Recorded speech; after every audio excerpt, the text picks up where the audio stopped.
ನಮಸ್ಕಾರ ಗೆಳೆಯರೆ, ನಾನು ನಿಮ್ಮ ರವೀಂದ್ರ PK F2G ಚಾನಲ್ಗೆ ಸ್ವಾಗತ. ಇದು ನೀವು ನೋಡ್ತಾ ಇದ್ದೀರಲ್ಲ ಗೆಳೆಯರೆ, ಇದು ಪೆಡಲ್ ಸ್ಪ್ರೇಯರ್ ಪಂಪ್ ಅಂತ. ಇದು 2 ನೋಜಲ್ಗಳು ಬರ್ತವೆ ಇದಕ್ಕೆ. ಇದನ್ನು ನಾವು ಕಬ್ಬು ಹಚ್ಚಿದ ತಕ್ಷಣ ಕಸದ ಔಷಧಿಯನ್ನು ಕಬ್ಬಿನಲ್ಲಿ ಹೊಡೆಯೋದಕ್ಕೆ ಉಪಯೋಗಿಸ್ತೀವಿ. ಮತ್ತು ಗೋವಿನ ಜೋಳ ಆಗಲಿ, ಪಪ್ಪಾಳೆ ಆಗಲಿ, ಯಾವುದೇ ಬೆಳೆ ಆದ್ರೂ ಇದರಿಂದ ಹೊಡಿಬೋದು ಗೆಳೆಯರೆ.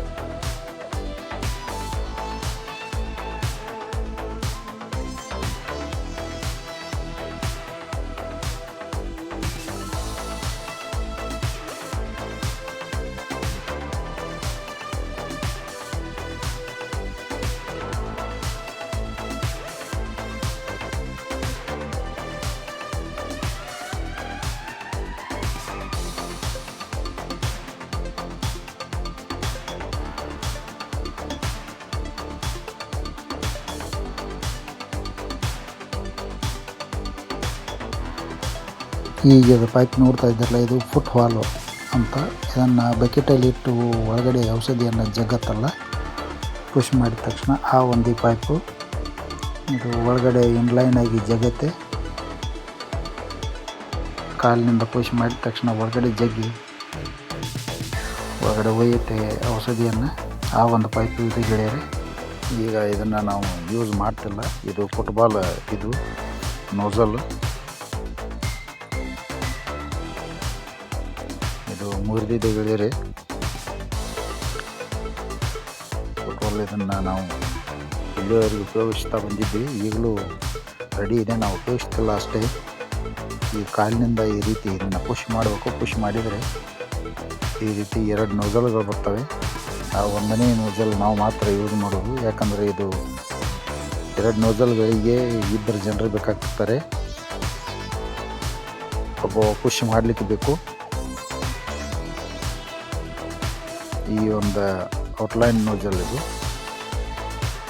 ಹೀಗೆ ಬಂದು ಇಲ್ಲಿ ನೋಜಲ್ ಕನೆಕ್ಟ್ ಆಗುತ್ತೆ. ಇಲ್ಲಿ ನಾವು ಇದಕ್ಕೀಗ ಒಂದೇ ಒಂದು ಪೈಪನ್ನ ಅಳವಡಿಸಿದ್ದೀವಿ. ಈ ಕಡೆ ಒಂದು ಪೈಪ್ ಜೋಡಿಸ್ಬೋದು ನೀವು. ಇದಕ್ಕೆ ನೀರು ತರೋದಕ್ಕೂ ಕೂಡ ಒಬ್ಬ ವ್ಯಕ್ತಿ ಬೇಕು. ಒಬ್ಬ ಕಾಯಿಲಿನಿಂದ ಪುಷ್ ಮಾಡೋಕ್ಕೆ, ಒಬ್ಬ ನೀರು ತರೋದಕ್ಕೆ, ಮತ್ತು 2 ನೋಜಲ್ ಸ್ಪ್ರೇ ಮಾಡೋದಕ್ಕೆ. ಹಾಗೆ ಜಲ್ದಿ ಬೇಗ ನೀವು ಸ್ಪ್ರೇ ಮಾಡಿ ಕಂಪ್ಲೀಟ್ ಮಾಡೋರಿದ್ದರೆ ಈ ರೀತಿ ಸ್ಟ್ಯಾಂಡು, ಈ ರೀತಿ ಹ್ಯಾಂಡಲ್ಲು, ಈ ರೀತಿ ಪುಷ್ ಮಾಡಲಿಕ್ಕೆ ಪ್ಯಾಡಲ್ಲು.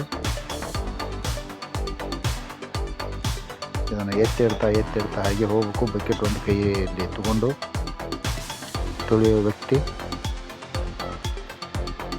ಈ ರೀತಿ ಇದೆ. ಇದು ಗೆಳೆಯರೆ, ನೀವು ನೋಡಿರ್ಬೋದು.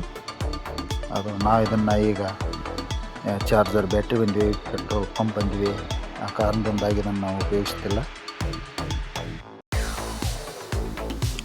ಈಗ ನೀವು ನೋಡ್ತಾ ಇದ್ದೀರಲ್ಲ, ಇದು ಚಾರ್ಜರ್ ಪಂಪ್ ನೋಡಿ. ಮೊದಲು ಹ್ಯಾಂಡಲ್ ಇದ್ದು, ಅವು ಹ್ಯಾಂಡಲ್ ನನಗೀಗ ನೋಡ್ಲಿಕ್ಕೆ ಸಿಗಲಾರ್ದ ಕಾರಣಕ್ಕೆ ಇದನ್ನು ತೊಗೊಂಡಿನಿ.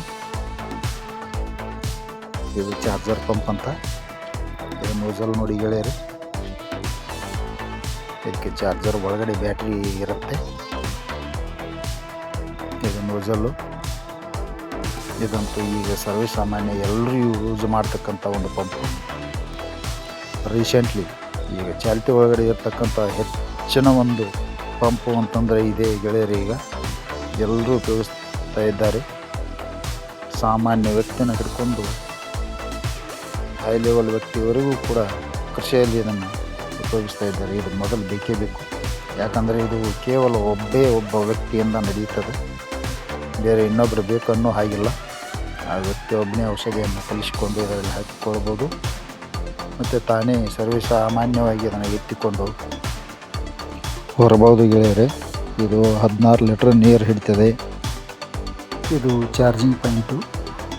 ಇವೆರಡು ಬಟನ್ನು. ಈ ಬಟನ್ನಿಂದ ಇಲ್ಲಿ ಆನ್ ಆಫ್ ಮಾಡ್ಬೋದು ಗೆಳೆಯರೆ. ಈ ಬಟನ್ನು ಹೈ ಸ್ಪೀಡು ಮತ್ತು ಲೋ ಸ್ಪೀಡು ಇದ್ದಾವೆ ಗೆಳೆಯರೆ. ಇದರಲ್ಲಿ single battery pump, double battery pump ಅಂಥೇಳಿ ಬರ್ತಾವೆ ಗೆಳೆಯರೆ.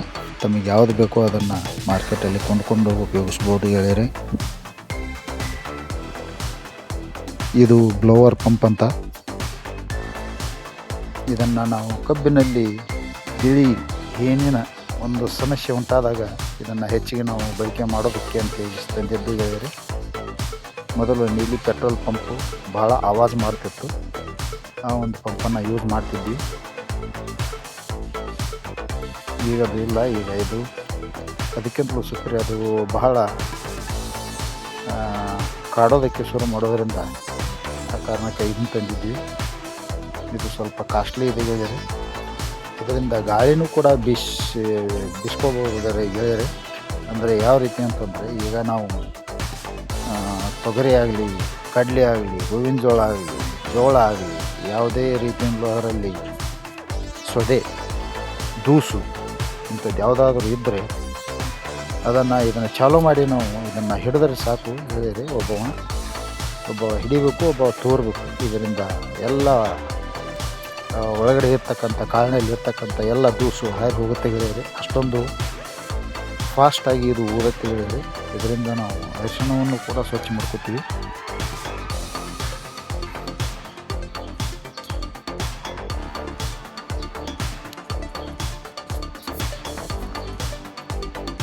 ಕಾಯಿಪಲ್ಲೆ ಬೆಳೆ ಆಗಿರಲಿ, ಸವತೆ, ಹೀರೆಕಾಯಿ, ಬೆಂಡೆಕಾಯಿ, ಹಾಗಲಕಾಯಿ, ಪಡವಲಕಾಯಿ, ಈ ಪಂಪಿನಿಂದ ನೀವು ಗೋಧಿ ಬೆಳೆಯಲ್ಲಿ ಹೊಡೆಯಬಹುದು, ಸದಕಿನಲ್ಲಿ ಹೊಡೆಯಬಹುದು, ಕಡಲೆಯಲ್ಲೂ ಹೊಡೆಯಬಹುದು.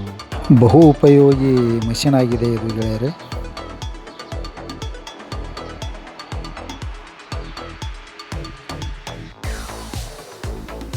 ಇದು ಪೆಟ್ರೋಲ್ ಪಂಪ್ ಅಂತ ಗೆಳೆಯರೆ. ಈಗ ಚಾರ್ಜರ್ ಪಂಪಿನ ನೆಕ್ಸ್ಟ್ ಸ್ಪೀಡಾಗಿ ಅತ್ಯಂತ ಚೆನ್ನಾಗಿ ಕೆಲಸ ಮಾಡಬೇಕು ಅಂತ, ಫಾಸ್ಟಾಗಿ ಆಗಲಿ ಅಂತ ಈ ಪಂಪನ್ನು ತಂದಿದ್ದೀವಿ. ಇದು 4 ಸ್ಟ್ರೋಕ್ ಇಂಜಿನ್ನ ಹೊಂದಿದೆ. ಇದರಿಂದಲೂ ಕೂಡ ನಾವು ಕಬ್ಬಿನಲ್ಲಿ ಬಿಳಿ ಉಣ್ಣೆ ಹೇನಿಗಾಗಲಿ, ಕಸದ ಔಷಧ ಆಗಲಿ, ಮತ್ತು ಬೆಳೆಗಳಿಗೆ ಟಾನಿಕ್ ಆಗಲಿ, ಯಾವುದೇ ಔಷಧ ಆಗಲಿ ಇದರಿಂದ ನಾವು ಸ್ಪ್ರೇ ಮಾಡ್ಬೋದು ಗೆಳೆಯರೆ. ಇದು ತುಂಬ ಫಾಸ್ಟಾಗಿ, ಇದು 4 ಸ್ಟ್ರೋಕ್ ಇಂಜಿನ್. ಇದರಲ್ಲಿ 2 ಸ್ಟ್ರೋಕ್ ಅಂತ ಬರುತ್ತೆ. ಇದು 4 ಸ್ಟ್ರೋಕ್ ಆಗಿರೋದರಿಂದ 2 ಸ್ಟ್ರೋಕ್ಗಿಂತಲೂ ರಿಪೇರಿ ಬರೋದು ಸ್ವಲ್ಪ ಕಡಿಮೆ. ಯಾವುದೇ ಬೆಳೆ ಆದರೂ ಕೂಡ ನೀವು ಇದರಿಂದ ಸ್ಪ್ರೇ ಮಾಡಬಹುದು ಗೆಳೆಯರೆ. ಅಂತ ಒಂದು ಬಹುಪಯೋಗಿ ಸ್ಪ್ರೇಯರ್ ಪಂಪ್ ಇದಾಗಿದೆ ಗೆಳೆಯರೆ. ಇದಕ್ಕೆ ಆಯಿಲಲ್ಲಿ ಪೆಟ್ರೋಲ್ ಹಾಕಲ್ಲ, ಓನ್ಲಿ ಪೆಟ್ರೋಲ್ ಮಾತ್ರ ಹಾಕಬೇಕು. ಆ ಕಾರಣದಿಂದ ಇದು ಯಾವುದೇ ಕಾರಣಕ್ಕೂ ಬಂದು ಬೀಳೋದಿಲ್ಲ. ಈ ಮಿಷನ್ನ ಕಲ್ಲಂಗಡಿ ಆಗಲಿ, ಆನಂತರ ತರ್ಬೂಜ ಆಗಲಿ, ಯಾವುದೇ ಬೆಳೆ ಆಗಿದ್ದರೂ, ಕಾಯಿಪಲ್ಲೆ ಬೆಳೆ ಆಗಿದ್ದರೂ ಕೂಡ, ಪಪ್ಪಾಳೆಯಲ್ಲೇ ಆಗಲಿ, ಕಬ್ಬಿನಲ್ಲಾಗಲಿ, ಮೆಕ್ಕೆಜೋಳದಲ್ಲಾಗಲಿ, ಮಾವು, ಪೇರು, ದಾಳಿಂಬ ಯಾವುದರಲ್ಲಾದ್ರೂ ಇದನ್ನು ತೆಗೆದುಕೊಂಡು ಬಳಸ್ಬೋದು ಗೆಳೆಯರೆ. ಬಹಳ ಒಳ್ಳೆಯದಾಗಿರ್ತಕ್ಕಂಥ ಪಂಪು.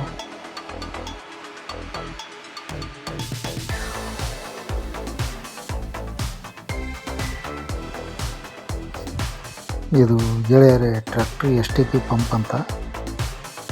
ಇದನ್ನು ಮಾತ್ರ ಟ್ರ್ಯಾಕ್ಟರ್ ಜೊತೆಗೇ ಇದನ್ನು ಜೋಡಿಸಬೇಕಾಗತ್ತೆ. ಇದು ಕೇವಲ ದ್ರಾಕ್ಷಿ ಒಳಗಡೆ ಹೊಡೆಯೋದಕ್ಕೆ ಮಾತ್ರ ಉಪಯೋಗ ಆಗುತ್ತೆ, ಹೆಚ್ಚು ಕಡಿಮೆ. ಇದು ಬೇರೆ ಬೆಳೆಯಲ್ಲಿ ಹೆಚ್ಚುವರಿಯಾಗಿ ನಡೆಯುವುದಿಲ್ಲ. ಯಾಕಂದರೆ ಇದಕ್ಕೆ ಟ್ರ್ಯಾಕ್ಟರ್ ಥರ ಚಾಕ್ ಬರ್ತವೆ, ಗಾಲಿಗಳು. ಆ ಕಾರಣದಿಂದಾಗಿ ಇದನ್ನು ದ್ರಾಕ್ಷಿ ಒಳಗಡೆ ಸ್ಪೆಷಲ್ಲಾಗಿ ಇದನ್ನು ತಯಾರು ಮಾಡಿದ್ದಾರೆ. ಇದನ್ನು ದ್ರಾಕ್ಷಿಯನ್ನು ಬಿಟ್ಟು ಬೇರೆ ಬೆಳೆಯಲ್ಲಿಯೂ ಹೊಡಿಬೋದು. ಆದರೂ ಈ ರೀತಿ ಬೆಳೆಯನ್ನು ಲುಕ್ಸಾನ್ ಮಾಡುತ್ತೆ ಗೆಳೆಯರೆ. ಇದು 600 ಲೀಟ್ರದ ಒಂದು ಟ್ಯಾಂಕಿನ ಒಂದು ಸಾಮರ್ಥ್ಯ ಇದೆ. ಇದು ಟ್ರ್ಯಾಕ್ಟರ್ STP ಪಂಪ್ ಅಂತ ಗೆಳೆಯರೆ. ಇದನ್ನು ಟ್ರ್ಯಾಕ್ಟರ್ಗೆ ಜೋಡಿಸಿ ಹೊಡಿಬೇಕು. ಇಲ್ಲ ಸ್ಪೆಷಲ್ಲಾಗಿ STP ಸೈಡ್ ಇಟ್ಟು ಕೂಡ ನೀವು ಚಾಲು ಮಾಡಿ ಹೊಡಿಬೋದು. ಅಂದರೆ ಇದು ಇಂಜಿನ್ಗೆ ಜೋಡಿಸ್ಬೇಕಾಗತ್ತೆ ಗೆಳೆಯರೆ. ಇದನ್ನು ಇಂಜಿನ್ ಜೋಡಿಸೋದ್ರಿಂದ ಅದಕ್ಕೆ STP ಇರುತ್ತೆ. ಆ STP ತಿರುಗತ್ತೆ. ಅದರ ಮುಖಾಂತರ ಈ ಮಷೀನ್ ಚಾಲು ಮಾಡ್ಬೋದು. ಇದು 600 ಲೀಟ್ರ್ ಡ್ರಮ್ನ ಹೊಂದಿದೆ. ಮತ್ತು ಇದನ್ನು ದ್ರಾಕ್ಷಿಯಲ್ಲಿ ಹೆಚ್ಚಿಗೆ ಬಳಕೆ ಮಾಡಲಾಗುತ್ತೆ ಗೆಳೆಯರೆ. ಇದು ಹೈ ಸ್ಪೀಡ್ ಪಂಪ್ ಗೆಳೆಯರಿ. ಇದಕ್ಕೆ ಟ್ರಾಲಿ ಥರ ಗಾಲಿಗಳಿರೋದ್ರಿಂದ ಇದನ್ನು ಬೇರೆ ಯಾವ ಬೆಳೆಯಲ್ಲೂ ಹೊಡೆಯೋದಕ್ಕೆ ಅಷ್ಟೊಂದು ಯೋಗ್ಯ ಅನಿಸೋದಿಲ್ಲ. ಇದನ್ನು ದ್ರಾಕ್ಷಿಗೆ ಮಾತ್ರ ಹೆಚ್ಚಿಗೆ ಯೂಸ್ ಮಾಡ್ತಾರೆ. ಇದು STP ಪಂಪ್ ಅಂತ. ದ್ರಾಕ್ಷಿ ಬೆಳೆಯಲ್ಲಿ ಕೀಟನಾಶಕಗಳನ್ನು ಮತ್ತು ಈ ಫಂಜಿಸೈಡ್ ಅಂದರೆ ಶಿಲೀಂಧ್ರ ನಾಶಕಗಳನ್ನು ಹೊಡೆಯೋದಕ್ಕೆ ಇದನ್ನು ಹೆಚ್ಚಿಗೆ ಬಳಕೆ ಮಾಡ್ತಾರೆ ಗೆಳೆಯರಿ. ಇದು ದ್ರಾಕ್ಷಿ ಬೆಳೆಯಲ್ಲಿ ತುಂಬ ಉಪಯೋಗಕಾರಿ. ಯಾಕಂದರೆ ಇದು ದ್ರಾಕ್ಷಿ ಮಾಡಿದವರು ಕಂಪಲ್ಸರಿ ಇದನ್ನು ಮಾಡಲೇಬೇಕು.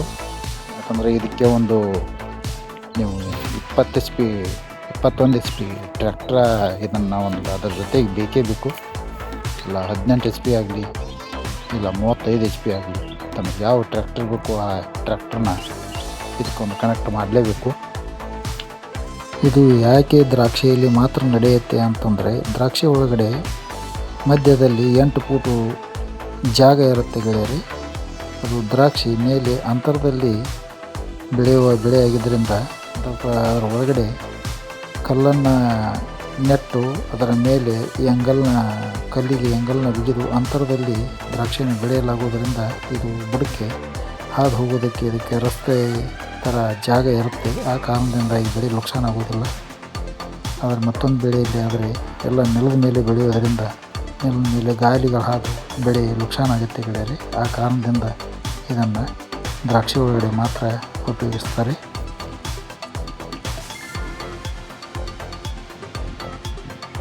ಈ ರೀತಿಯಾಗಿ ನೀವು ಸ್ಪ್ರೇಯರ್ ಪಂಪನ್ನು ಉಪಯೋಗಿಸ್ಬೋದು ಗೆಳೆಯರಿ.